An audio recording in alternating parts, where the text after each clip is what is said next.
So COSMA says we're going to hold big tech accountable to their terms of service. Big tech says no one under 13 can set up an account. COSMA makes that the law.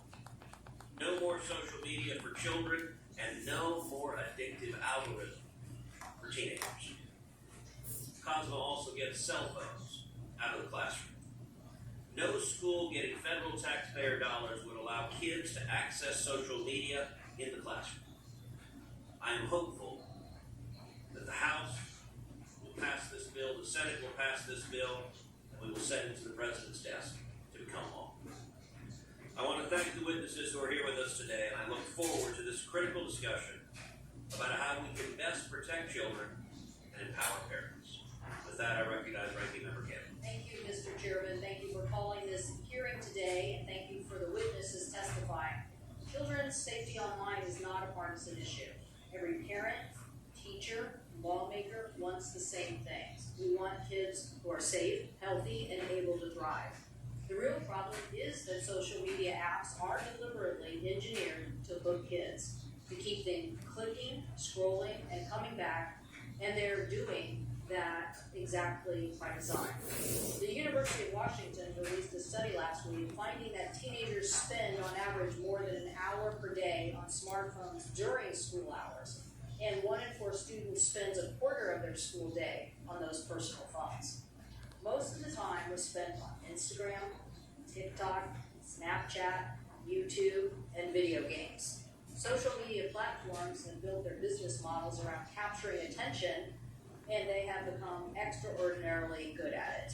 These companies collect vast amounts of data on children, use algorithmic targeting to feed them content designed to keep them scrolling, because for these platforms, engagement equals revenue. Dr. Rodetsky, am I saying that correctly? Dr. Rodetsky, you say, quote, most digital products used by youth were designed by adults for adults, only retrofitted for youth usage, and harms were recognized, and the harms are impossible to ignore, end quote. Research at Rutgers University found 20 studies demonstrated a significant relationship between social media use and body image concerns. An Australian research team recently found that TikTok's algorithm delivers video after video about dieting and exercise to people suffering from eating disorders, and 2/3 of the kids are exposed to hate-based content online.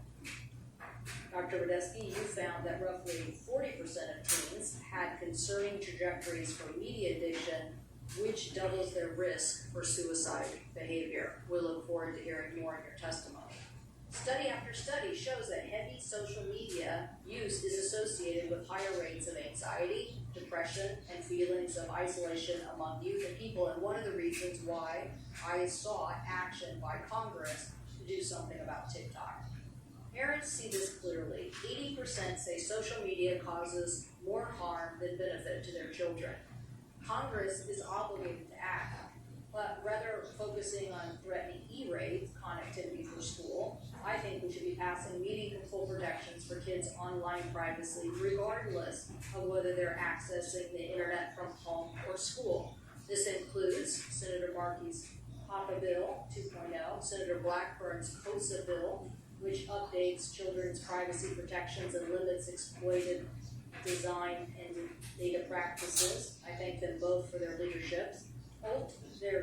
Ultimately, protecting children also requires, I believe, comprehensive federal privacy legislation that fully safeguards children in the system and allows everyone's data to be protected. The American Privacy Rights Act that I released with former Energy and Commerce Chair Kathy McMorris-Rogers would establish that standard.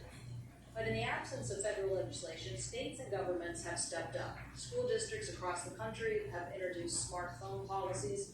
In the state of Washington, 75% of school districts have policies limiting access to personal smart devices during the school day, 75%. These state efforts are becoming even more critical, and I know we're going to hear from our witnesses on this, as AI accelerates. It amplifies and makes the existing privacy and social media concerns even more imperative. Last week, we saw X's Grok chatbot generating nearly 10,000 deepfake sexualized images an hour, including non-consensual images of minors. It is unconscionable and unlawful that these images are proliferating. The FTC, I believe, should enforce the law, the Take It Down Act that my colleague and Senator Klobuchar led on, and Grok needs to clean up its act. Dr. Radefsky, you also highlight how children are showing troubling beliefs around AI chatbots, including that kids think these products can think and have feelings and be their friends. That is why I joined Senator Klobuchar in a letter to the Consumer Product Safety Commission regarding the safety of integration of AI into children's toys.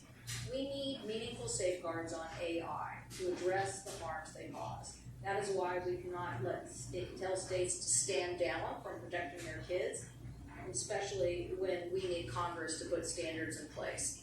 Over the last decade, Congress has failed to act on social media becoming more pervasive to harm kids. We cannot make the same mistake now that AI is becoming more pervasive. We need to address online and AI harms before it's too late, particularly for kids, and our goal cannot be to keep kids away from technology. Students need digital skills for the 21st century, for the economy, for their communication with parents, for schools to play a critical role in teaching. We need technologies and policies designed with children in mind. And we know we need that these designs can't be about just maximizing profits. I know there's a lot of agreement here among members. I hope we can work together. I hope we can move forward on important legislation. Thank you, Mr. Chairman.